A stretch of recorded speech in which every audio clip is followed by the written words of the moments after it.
आदाब नाजरीन, मैं हूं शाहिद। मेरे YouTube चैनल टेक गैलेक्सी में आपका खैर मकदम है। मैं आज InDesign के ट्यूटोरियल नंबर 56 के साथ हाजिर हुआ हूं और आज मैं आपको बताऊंगा कि InDesign में किसी भी ऑब्जेक्ट को किस तरह से रोटेट किया जाए, उसको स्केल किया जाए या उसको मिरर किया जाए।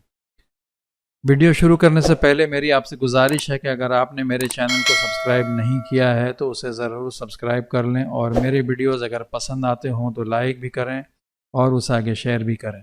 तो चलें शुरू करते हैं। InDesign में ये एक ऑब्जेक्ट बना हुआ है मेरे पास और अब मैं चाह रहा हूँ इसको रोटेट करना।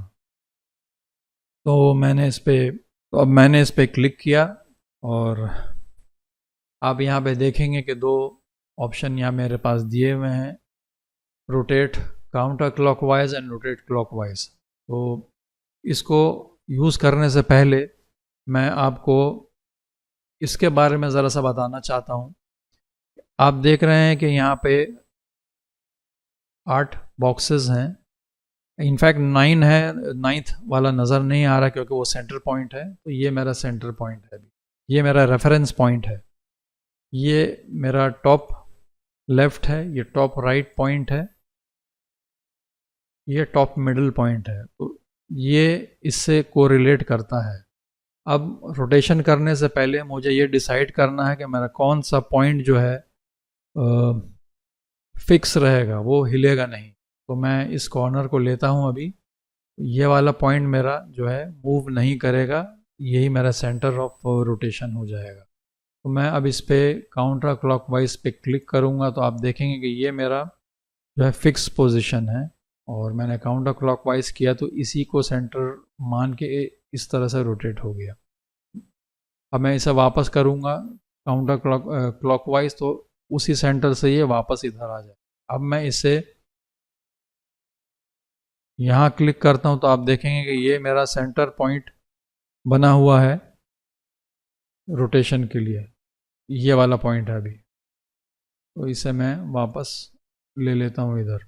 अगर आपको इसको यूज़ नहीं करना है, आप चाह रहे हैं कि अपना कोई वैल्यू दे के आप रोटेट करें, तो आप इस जगह पे आके रोटेशन कर सकते हैं। यहाँ पे आप क्लिक करेंगे तो यहाँ पे बहुत सारे प्री डिफाइंड वैल्यूज़ हैं जहाँ से आप रोटेशन कर देंगे। मैं अभी ये वाला सेंटर पॉइंट ले लेता हूँ, रेफरेंस पॉइंट, तो अब इसको फिक्स रखेगा और उसके बाद ये रोटेट करेगा। तो मैं 30 डिग्री रोटेट करता हूँ इसे। तो मैंने क्लिक किया 30 डिग्री, तो आप देखेंगे ये मेरा सेंटर रेफरेंस पॉइंट वहीं है मौजूद। मेरा पूरा जो ऑब्जेक्ट हिल रहा है वो इसको बेस बना के हिल रहा है, ये मेरा कहीं नहीं जाएगा, ये यहीं पे रहेगा। तो मैं इसे अंडू करता हूँ और अब मैं ये रेफरेंस पॉइंट देता हूँ और अब मैं फिर से 30 डिग्री दूंगा। तो अब आप देखेंगे कि ये 30 डिग्री इस एंगल से घुमा है, यहाँ इसको रेफरेंस पॉइंट बना के ये रोटेट किया है। मैंने फिर से अंडू किया।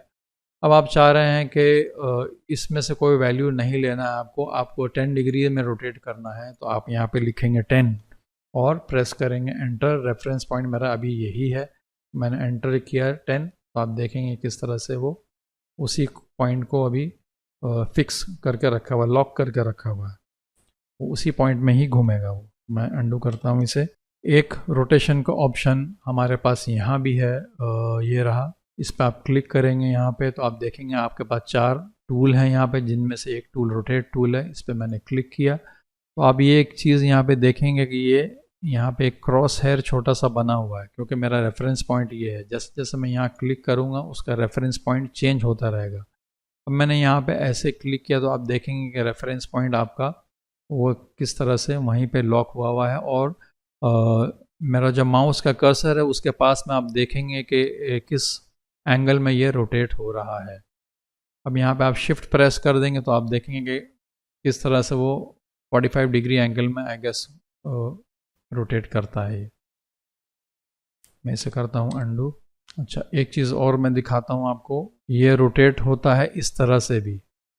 ये मैंने सिलेक्शन टूल यूज़ किया है। अब मैं आप जब ज़रा सा नज़दीक लेकर आएंगे इस पॉइंट के पास तो ये कर्सर जो है इसका चेंज हो जाएगा, दोनों तरफ एरो आ जाएगा। मतलब ये है कि अब ये कर्सर रोटेशन मोड में आ गया है। अब मैं यहाँ पे क्लिक करूँगा और अब मैं इसको घुमाऊंगा। तो जब हम इस तरह से रोटेट करते हैं तो यहाँ पे रेफरेंस पॉइंट सिर्फ सेंटर पॉइंट ही चलता है, यहाँ पे कोई दूसरा रेफरेंस पॉइंट काम नहीं करता। मैं यहाँ पे लाके इसको मैंने छोड़ दिया। मैंने इसे जब यहाँ लाके छोड़ दिया तो अब आप देखेंगे कि यहाँ पे एक पी बना हुआ है। तो अब फर्ज करें आपके पास ये कहीं से कोई भी एक फाइल आई जिसमें से ऐसा कुछ ऑब्जेक्ट बना हुआ है। अब आपको कैसे पता चलेगा ये ऑब्जेक्ट रोटेटेड है या नहीं है? तो ये वो आप जगह है जहाँ से आप इसके बारे में मालूम कर सकते हैं। जैसे आप किसी ऑब्जेक्ट पे क्लिक करेंगे, अगर इस तरह का कुछ नज़र आ रहा है तो समझ लीजिए कि ये ऑब्जेक्ट रोटेटेड है। तो इसका रोटेशन अगर आपको क्लियर करना है तो यहाँ राइट क्लिक करेंगे और यहाँ क्लियर ट्रांसफॉर्मेशन कर देंगे तो ये नॉर्मल पोजीशन में अपनी आ जाएगा। ये शेयर वैल्यू है, ये इस तरह से यूज़ होता है। ये इस यहाँ देखेंगे पी फिर से चेंज हो गया है, तो इसका ट्रांसफॉर्मेशन भी आप इस तरह से क्लियर कर सकते हैं। मैं आपको शेयर वैल्यू का शेयर का एक्चुअल दिखाता हूँ किस तरह से काम करेगा, ठीक से आपको समझ में आएगी बात।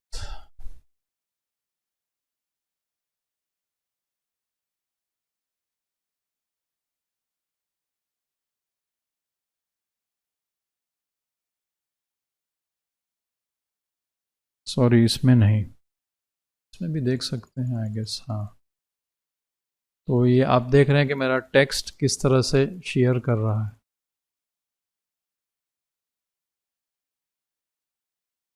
और यहाँ पे राइट क्लिक करके क्लियर ट्रांसफॉर्मेशन आप कर सकते हैं। अब मैं आपको बताता हूँ मिरर के बारे में। मैंने इस पर क्लिक किया और यहाँ पे आप देख रहे हैं कि दो ऑप्शन है, flip vertical and flip horizontal. तो इस पर आप क्लिक करेंगे तो ये किस तरह से आप वर्टिकली हॉरिजॉन्टली फ्लिप कर जाएगा, ये वर्टिकली फ्लिप कर जाएगा। तो आप ये पी भी देखते रहें साथ साथ किस तरह से इसकी पोजीशन चेंज होती जा रही है। और यहाँ पे ये भी चेंज होता जा रहा है, नहीं, हाँ, एंगल भी चेंज होता जा रहा है। यहाँ पे आप राइट क्लिक करके क्लियर ट्रांसफॉर्मेशन आप कर सकते हैं। अब मैं आपको स्केलिंग के बारे में बताता हूँ, तो स्केल किस तरह से किया जाए। तो देखें, हाँ ये मैटर है। हाँ, स्केलिंग के लिए आप यहाँ पे भी जा सकते हैं। आपको ये स्केल करना है, अप स्केल करना है तो इसे आप कर देंगे 120%। और यहाँ पे मेरा ये लिंक किया हुआ है कॉन्स्टेंट प्रोपोर्शंस, तो आप एंटर करेंगे तो आप देखेंगे ये एनलार्ज हो गई है। और रेफरेंस पॉइंट मेरा ये है, तो ये मेरा पॉइंट जो लॉक था ये यूँ एनलार्ज हुई है इस तरह से। और मैं रेफरेंस पॉइंट अगर ये यहाँ पे क्लिक करता हूँ मैं और फिर से यहाँ पे करूँगा 150 तो और एंटर करूँगा तो आप देखेंगे ये पॉइंट मेरा लॉक है और यहाँ से इस तरह से एनलार्ज हुई है। मैंने इसे अंडू कर दिया। अच्छा, अब आप इसे क्लिक करेंगे यहाँ पे तो आप देखेंगे कर्सर चेंज हो गया। आप ऐसे ड्रैग करके भी इसे एनलार्ज कर सकते हैं, मगर इससे सिर्फ मेरा फ्रेम एनलार्ज हो रहा है। तो मैं इसे करता हूँ कंट्रोल Z करके अंडू किया मैंने। अब शिफ्ट प्रेस करता हूँ मैं, शिफ्ट प्रेस करके मैंने एनलार्ज किया तो भी कुछ नहीं हुआ। कंट्रोल Z करके अंडू किया मैंने। अब मैं शिफ्ट और कंट्रोल दोनों प्रेस करूँगा और अब मैं क्लिक करूँगा तो अब आप देखेंगे कि ये प्रोपोर्शनली स्केल हो गया है यहाँ से। मैं इसे अंडू करता हूँ। और एक तरीका और है इसे स्केल करने का, आप यहाँ पे आएंगे और यहाँ पे देखेंगे स्केल टूल है, इसे सेलेक्ट किया मैंने और यहाँ से ड्रैग कर दिया ऊपर। तो ये अभी प्रोपोर्शनली नहीं हुआ है, इस पे भी ट्राई करके देखता हूँ। कंट्रोल शिफ्ट प्रेस किया हुआ है मैंने और अब मैं इसे स्केल करके देखता हूँ तो आप देखेंगे कि ये टेक्स्ट मैटर जो है स्केल हो गया है। मैं इसको रखता हूँ सेंटर में और यहाँ पे कंट्रोल एंड शिफ्ट प्रेस किया हुआ है मैंने और मैं यहाँ पे क्लिक करके ड्रैग करूँगा तो ये और बड़ा हो गया। तो इस तरह से आप इसकी स्केलिंग जो है कर सकते हैं। ये मैंने प्रेस किया कंट्रोल शिफ्ट एंड इसको किया ड्रैग, तो किस तरह से ये आप देख रहे हैं कि बड़ा हो गया है। और जो है बड़ा हो गया। रोटेशन के लिए मैं एक चीज़ आपको दिखाता हूँ। इसे मैं करता हूँ लॉक यहाँ पे, ये पॉइंट मेरा लॉक हो गया है। और अब मैं यहाँ पे इसे करूँगा 30 डिग्री में रोटेशन, और मैंने एंटर प्रेस नहीं किया है अभी, मैंने ऑल्ट प्रेस किया और एंटर प्रेस कर दिया। तो आप देखेंगे कि कितनी आसानी से ये एक रोटेशन हो गया। मैंने ऑल्ट प्रेस किया और फिर से एंटर कर दिया। इसमें +30 फिर से लिखूँगा मैं, ऑल्ट एंटर, सॉरी मैंने गलत कर दिया था पहले, क्या आई गेस अंडू करता हूँ इसे। ये अभी 0 डिग्री है तो मैंने यहाँ पे लिखा 30 एंड किया ऑल्ट एंटर, तो ये डुप्लीकेट हो गया। मैंने इस पे क्लिक किया और अब यहाँ पे लिखूँगा +30 और प्रेस करूँगा ऑल्ट एंटर। इस पे क्लिक किया मैंने और इस तरह से मैं इसको ऑल्ट एंटर करना होगा मुझे, +30 लिख के ऑल्ट एंटर। इस पर क्लिक किया मैंने और +30 लिखा और ऑल्ट प्रेस किया और एंटर प्रेस किया, +30 ऑल्ट एंटर। इस तरह से आप देख सकते हैं कि अगर आप इस तरह का वैल्यू डालते रहेंगे तो ये एक अच्छा सा पैटर्न बन जाएगा। तो जनाब ये था InDesign में किसी भी ऑब्जेक्ट को रोटेट, स्केल और मिरर करने का तरीका। आज के वीडियो में बस इतना ही है। आपसे मिलता हूँ अगले वीडियो में किसी नई टॉपिक के साथ।